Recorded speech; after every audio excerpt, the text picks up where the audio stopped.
ठाणे वर्तमानमध्ये मी नितीन बोरसे आपलं पुन्हा एकदा हार्दिक स्वागत करतो। सादर करीत आहोत आजच्या ठळक बातम्या।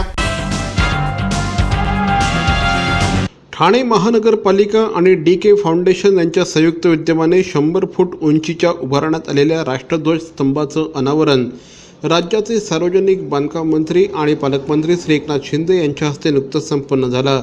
देशातील सर्वात उंच राष्ट्रध्वज स्तंभ उभा करण्याची घोषणा यावेळेस पालकमंत्री श्री एकनाथ शिंदे यांनी केली। महापौर सौ मीनाक्षी शिंदे यांच्या अध्यक्षतेखाली हा समारंभ संपन्न झाला। कार्यक्रमाला खासदार श्री राजन विचारे, खासदार श्रीकांत शिंदे, पोलीस आयुक्त परमवीर सिंह, उपमहापौर श्री रमाकांत मढवी, सभागृह नेते श्री नरेश म्हस्के, विरोधी पक्षनेते श्री मिलिंद पाटील, महापालिका आयुक्त श्री संजीव जयस्वाल, जिल्हाधिकारी श्री महेंद्र कल्याणकर यांच्यासह अनेक मान्यवर उपस्थित होते।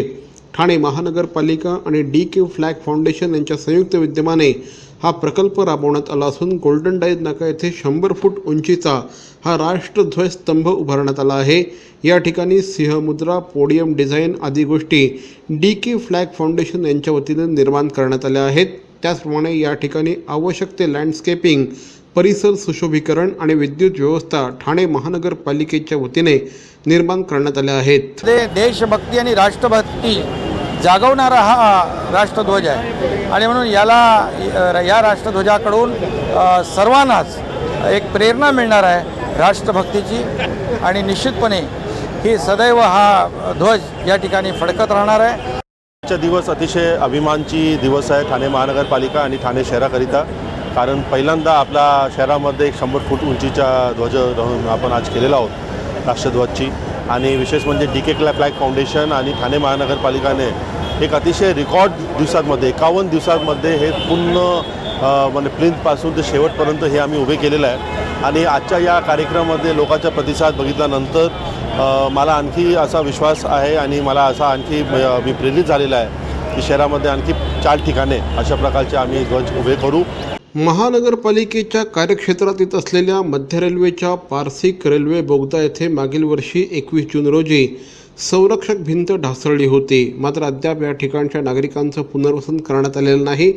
पावसाळा तोंडावर आला असताना या ठिकाणी पुन्हा कोणतीही दुर्घटना घडू नये यासाठी पारसिक बोगद्याच्या दोन्ही बाजूला, कळवा आणि मुंब्राच्या बाजूला नागरिकांचं योग्य प्रकारे पुनर्वसन करून संरक्षक भिंतीबाबत आवश्यक त्या उपाययोजना करण्याचे आदेश महापौर सौ मीनाक्षी शिंदे यांनी प्रशासनाला दिले आहेत।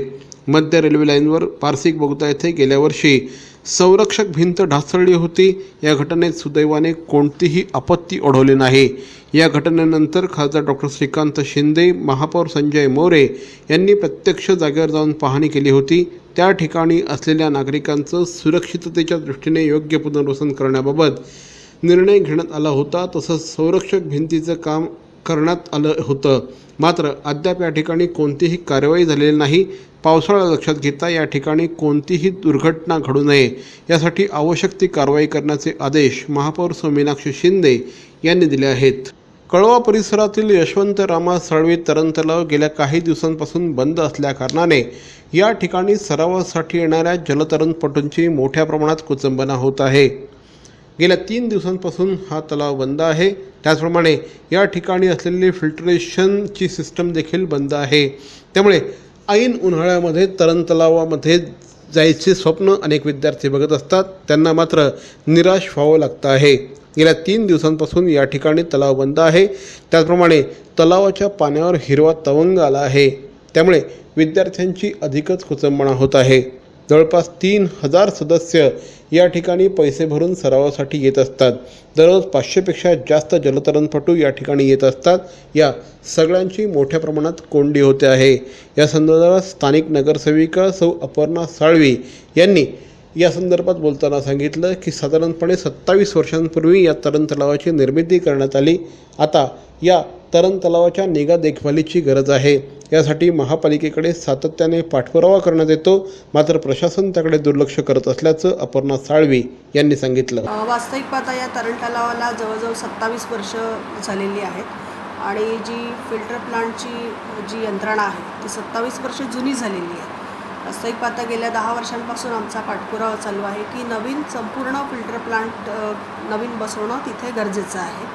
वेळोवेळी पाठपुरावा करून सुद्धा या तरण तलावाचं दुर्दैव की त्याला वेळोवेळी लाभलेले मॅनेजर्स यांनी त्यावेळी बजेटच्या वेळी पाठपुरावा न केल्यामुळे बजेटची तरतूद करण्यात आली नाही. मागच्या वेळी तरतूद करण्यात आली होती, पण तरीसुद्धा या मॅनेजर लोकांच्या हलगर्जीपणामुळे ते बजेट पुढच्या आर्थिक वर्षामध्ये त्याची तरतूद करण्यात आली. त्यामुळे या तरण तलावाकडे लक्ष द्यायला प्रशासनाकडून कोणीही हजर नव्हतं.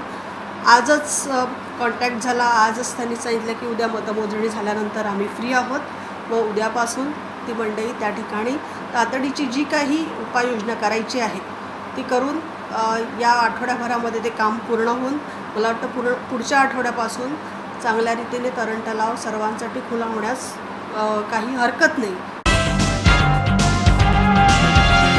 नगरसेविका सौ निर्मला शरद कणसे यांना वाढदिवसानिमित्त श्री शरद कणसे त्याचप्रमाणे प्रभागातील तमाम कार्यकर्त्यांच्या वतीने आणि हितचिंतकांच्या वतीने वाढदिवसाच्या हार्दिक शुभेच्छा. पुनश्च एकदा नगरसेविका सौ निर्मला शरद कणसे यांना वाढदिवसानिमित्त प्रभागातील तमाम कार्यकर्त्यांच्या वतीने वाढदिवसाच्या लक्षावधी शुभेच्छा. निसर्गातल्या कणाकणात ईश्वराचा वास, फुला फुलातून दरवळणारा मोहक मंद सुवास, याच सुगंधातून वसे पूर्णत्वाचा ध्यास. देवभक्ती अगरबत्ती दे आनंद हमखास. विविध सुगंधात उपलब्ध पितांबरी देवभक्ती अगरबत्ती आजच आणा घरात.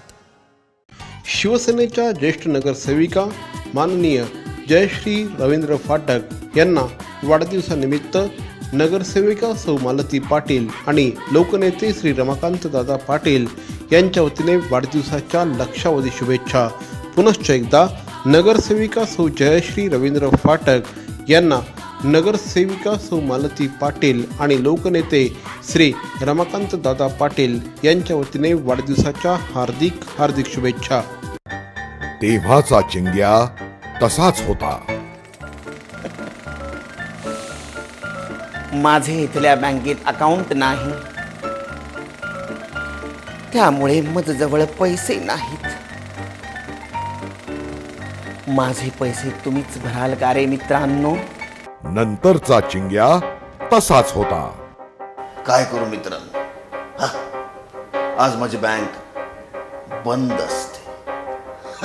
चिंग्या अजूनही बदलत नव्हता. आता माझ्याकडे पैसे आहेत, पण चेकबुक नाही. चिंग्याची कारणं थांबत नव्हती. आता मला मोबाईल मधनं पैसे ट्रान्सफर करता येतात बरं का. पण नेमकं त्याच बँकेचं ॲप माझ्या मोबाईलमध्ये नाही.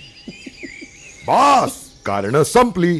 अरे पण उठा, फोन कर, ट्रान्झॅक्ट. तुला पण माहितीये ट्रान्झॅक्ट?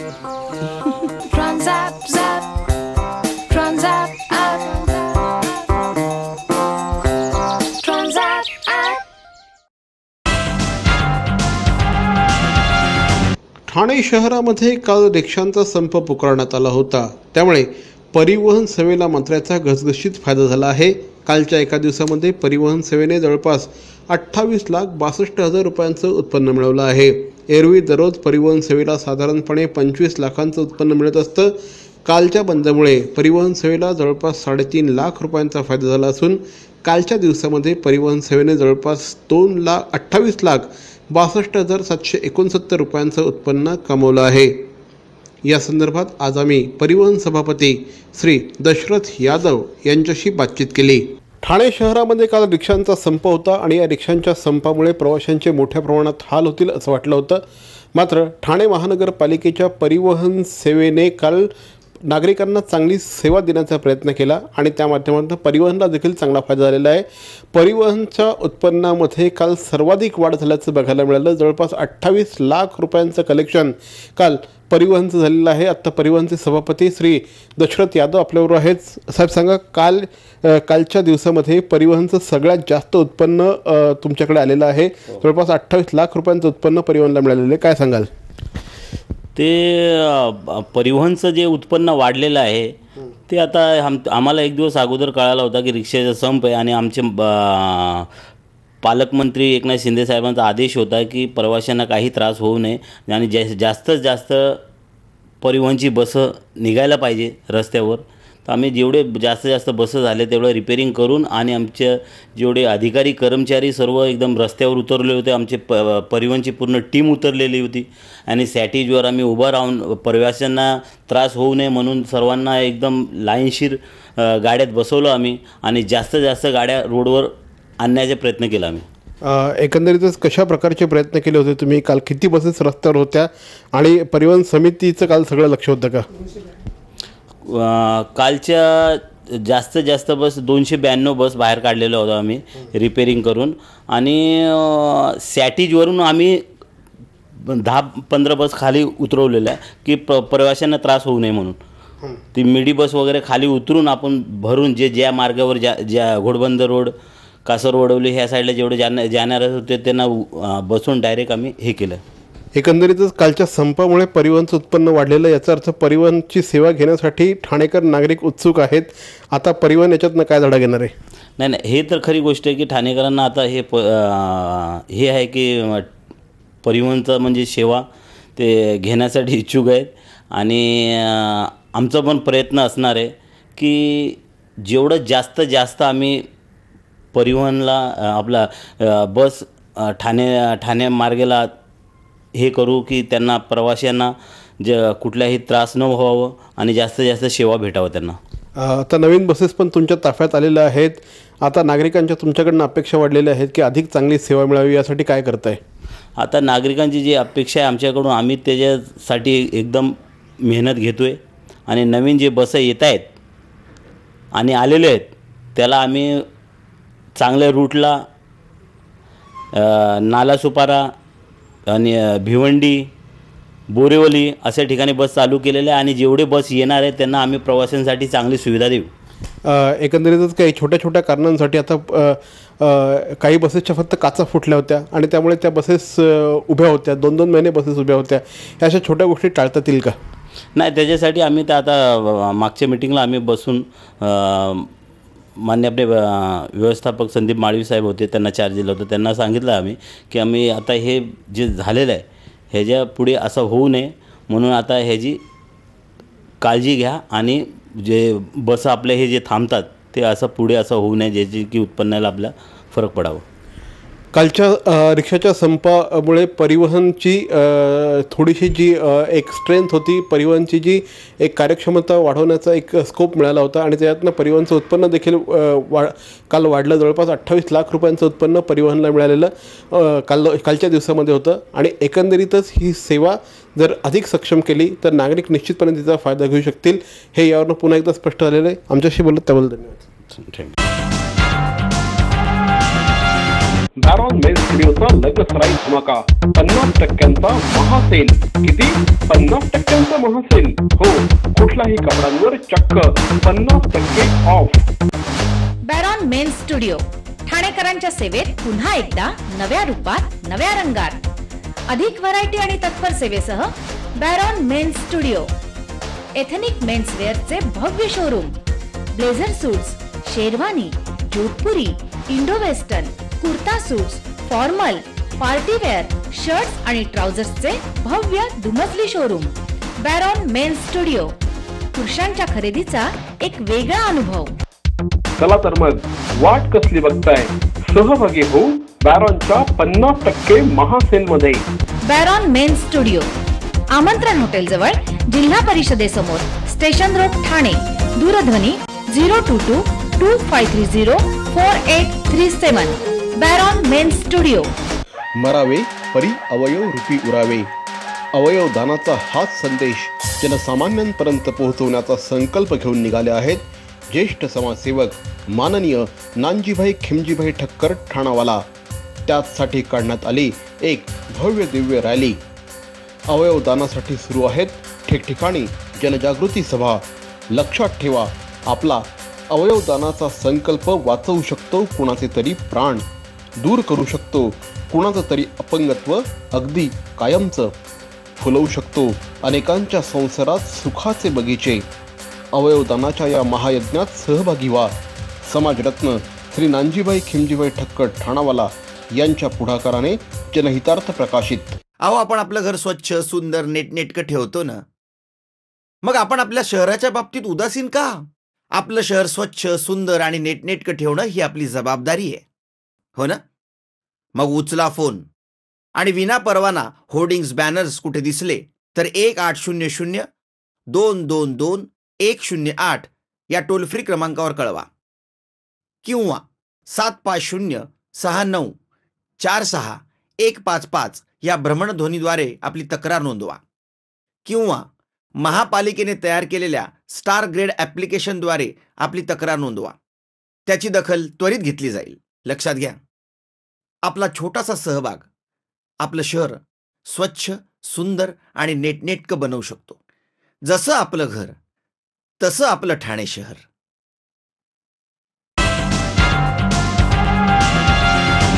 गुजरात येथून अपहरण झालेल्या एका मुलाला त्याच्या नातेवाईकांना परत सोपवण्यात नौपाडा पोलिसांना यश आलं आहे. महतो गरिबन कुमार दिलीप असं या 14 वर्षाच्या मुलाचं नाव आहे. 25 तारखेला सकाळी 8:30 वाजण्याच्या सुमारास नौपाडा पोलीस ठाण्याचे पोलीस उपनिरीक्षक श्री बघडाने आणि पोलीस हवालदार यादव हे ठाणे रेल्वे स्थानक परिसरामध्ये बंदोबस्ताला होते. त्यावेळेस त्यांना एक लहान मुलगा रडत उभा असल्याचं आढळून आलं. त्यांनी या मुलाकडे विचारपूस केली असता तो अहमदाबाद, गुजरात येथे राहणारा असून त्याच्या घराच्या समोरील मैदानात खेळत असताना काही इसमाने त्याला तोंडाला रुमाल लावून बेशुद्ध करून जबरदस्तीने उचलून मारुती कारमधून पळून आणल्याचं सांगितलं. तो शुद्धीवर आला असता तो रेल्वेमध्ये होता. त्याच्यासोबत आणखीही 8 ते 10 मुलं होती. या सगळ्या मुलांना सदर इसमांनी पळवून आणलं होतं. त्यांनी कुठल्याही प्रकारचा आरडाओरडा करू नये यासाठी या सगळ्या मुलांना चाकूचा धाक देखील दाखवण्यात आला होता. ही रेल्वे मुंबई सेंट्रल येथे आली असता हा विद्यार्थी खाली उतरला आणि त्यांच्या तावडीतनं तो पळाला. त्याच्याबरोबर आणखीही एक मुलगा पळाला. त्यानंतर ठाणे रेल्वे स्टेशनवर तो आला. त्या ठिकाणी पोलीस उपनिरीक्षक बगडाने यांनी या मुलाला ताब्यात घेतलं. ज्यावेळेस तो रडत होता त्यावेळेस त्याची संपूर्ण चौकशी केल्यानंतर गुजरात येथून त्याला आणल्याचं निष्पन्न झालं. त्यानंतर या संदर्भात अहमदाबाद येथे त्याच्या नातेवाईकांनी गुन्हा दाखल केल्याची माहिती देखील पोलिसांना मिळाली. त्यानंतर पोलिसांनी त्याच्या नातेवाईकांशी संपर्क साधला असता आता त्याला नातेवाईकांच्या ताब्यात देण्यात आलं आहे. लोकलने ठाण्याला आला आणि ठाण्याला स्टेशनच्या बाहेर येऊन तिथे रडत उभा होता. त्याला चौकशी केल्यानंतर ते सगळं गोष्ट माहीत पडली आणि मग त्याला पोलीस स्टेशनला आणून गुजरात पोलिसांना इन्फॉर्म केलं, त्याच्या वडिलांना इन्फॉर्म केलं आणि ते त्याचे वडील आणि गुजरात पोलीस आज सकाळी आलेले आहेत आणि आम्ही ते गुजरात पोलिसांना आणि त्याच्या आईवडिलांना तो मुलगा हँडओव्हर करत आहोत. ठाणे महानगरपालिकेच्या वतीने दादोजी कोंडदेव क्रीडा प्रेक्षागृहामध्ये स्केटिंगची सोय उपलब्ध करून देण्यात आली आहे. विशेषतः उन्हाळ्याच्या दिवसामध्ये सुट्टी लागल्यानंतर विद्यार्थ्यांचा ओढा स्केटिंगकडे मोठ्या प्रमाणात असतो. मात्र ठाणे शहरामध्ये शास्त्रशुद्ध पद्धतीने स्केटिंग शिकवणारी कुठलीही संस्था अस्तित्वात नव्हती. या संदर्भात ठाणे महानगरपालिकेने आता स्केटिंग रेंज ठाणे शहरामध्ये सुरू केली आहे. दादोजी कोंडदेव स्टेडियममध्ये सुरू करण्यात आलेल्या या स्केटिंग अकॅडमीचं उद्घाटन पालकमंत्री श्री एकनाथ शिंदे यांच्या हस्ते संपन्न झालं. यावेळेस महापौर सौ मीनाक्षी शिंदे, उपमहापौर श्री रमाकांत मडवी यांच्यासह अनेक मान्यवर उपस्थित होते. तर मंडळी, आजचा हा एपिसोड आपल्याला कसा वाटला आम्हाला जरूर कळवा. मात्र तत्पूर्वी ठाणे वर्तमानचं यूट्यूब चॅनल सबस्क्राईब करा, लाईक करा आणि सगळ्यात महत्त्वाचं म्हणजे शेअर करा. कारण यूट्यूब हे मीडियम हे भविष्यातलं माध्यम आहे. ठाणेकर नागरिक, मग तो ठाणे शहरामध्ये असला, मुंबईमध्ये असला, नाशिकमध्ये असला, अगदी परदेशात कुठेही जरी असला तरीही ठाणे वर्तमानचं हे यूट्यूब चॅनल तो बघू शकतो. त्यामुळे अगदी परदेशातले देखील अनेक ठाणेकर हे आज आमच्याशी कनेक्ट झाले आहेत. त्यामुळेच ठाणे वर्तमानचं हे यूट्यूब चॅनल आपण बघत राहा, सबस्क्राईब करा, शेअर करा, लाईक करा. तोपर्यंत धन्यवाद. जय हिंद, जय महाराष्ट्र.